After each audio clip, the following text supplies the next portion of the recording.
এই মুহূর্তে আরেকটি বড় খবর দিকে নজর রাখবো, যেখানে পেহেলগাম কাণ্ডে জড়িত জঙ্গিরা শ্রীলঙ্কার কলম্বো পৌঁছতে পারে এমনটাই কিন্তু সূত্র মারফত জানা যাচ্ছে। যেখানে বিমানে শ্রীলঙ্কার কলম্বোয় পৌঁছতে পারে জঙ্গিরা। গোয়েন্দা সূত্রে এই খবর পাওয়া মাত্রই বিমানবন্দরে তল্লাশি অভিযান। আমরা এই নিয়ে আরো আপডেট নেব। অরিত্র ঘোষ আমাদের সঙ্গে টেলিফোনে রয়েছেন প্রতিনিধি।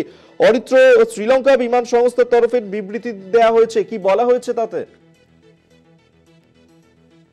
সব থেকে বড় এবং গুরুত্বপূর্ণ খবর জানতে পারা যাচ্ছে যে শনিবার দুপুরে আচমকা হইচই পড়ে যায় শ্রীলঙ্কার রাজধানী কলম্বোর বন্দর নায়কে আন্তর্জাতিক বিমানবন্দরে। চেন্নাই থেকে শ্রীলঙ্কাগামী শ্রীলঙ্কা এয়ারলাইন্সের একটি আন্তর্জাতিক উড়ানে পেহেলগাম জঙ্গিরা রয়েছেন বলে ভারতীয় গোয়েন্দা সূত্রে শ্রীলঙ্কা সরকারকে জানানো হয়। তারপরেই বন্দর নায়কে বিমানবন্দরে ওই বিমানের নিরাপত্তা নিয়ে আতঙ্ক ছড়িয়ে পড়ে।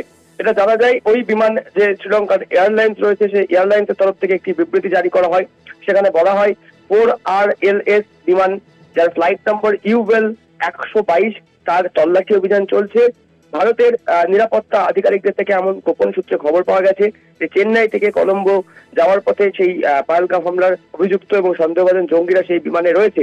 সেই খবর পাওয়ার পরেই এই বিমানের ওপর তল্লাশি শুরু হয় বন্দর নায়ক বিমানবন্দরে, এবং বেশ কিছুক্ষণ খানা তল্লাশির পর সিকিউরিটি ক্লিয়ারেন্স দেওয়া হয় এবং তারপরে পরবর্তী ক্ষেত্রে শ্রীলঙ্কার এই বিমানবন্দর থেকে বিমানটি সিঙ্গাপুরের উদ্দেশ্যে রওনা দেয়। যদিও আমরা যেটা সূত্র মারফত খবর পাচ্ছি যে এই যে জঙ্গি, যারা সন্দেহভাজন জঙ্গি, তাদের এই বিমানের কোনো উপস্থিতির খবর পাওয়া যায়নি। তল্লাশি অভিযানের পরেই ভারত সরকারের সূত্রে যেটা জানা যাচ্ছে যে কেউ বা কারা উদ্দেশ্য প্রণোদিত ভাবে একটি ভুয়ো কলের মাধ্যমে এমন আতঙ্ক ছড়িয়েছে, তা তবুও নিরাপত্তার স্বার্থে শ্রীলঙ্কা সরকারকে জানানো হয় এবং তারপরেই কিন্তু শ্রীলঙ্কান এয়ারলাইন্সের এই বিমানে তল্লাশি চালানো হয়।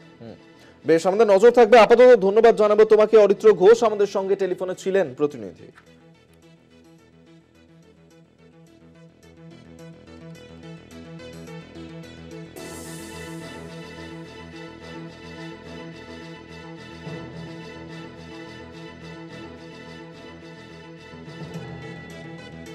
আপনাদের আরেকবার জানিয়ে রাখবো, পেহেলগাঁও কাণ্ডে জড়িত জঙ্গিরা বিমানে শ্রীলঙ্কায় কলম্বোয় পৌঁছতে পারে। গোয়েন্দা সূত্রে এই খবর পেয়েই কলম্বোর বন্দর নায়কে বিমানবন্দরে তল্লাশি অভিযান। শ্রীলঙ্কার বিমান সংস্থার তরফে বিবৃতি জারি এবং তল্লাশি অভিযান শুরু হয়েছে।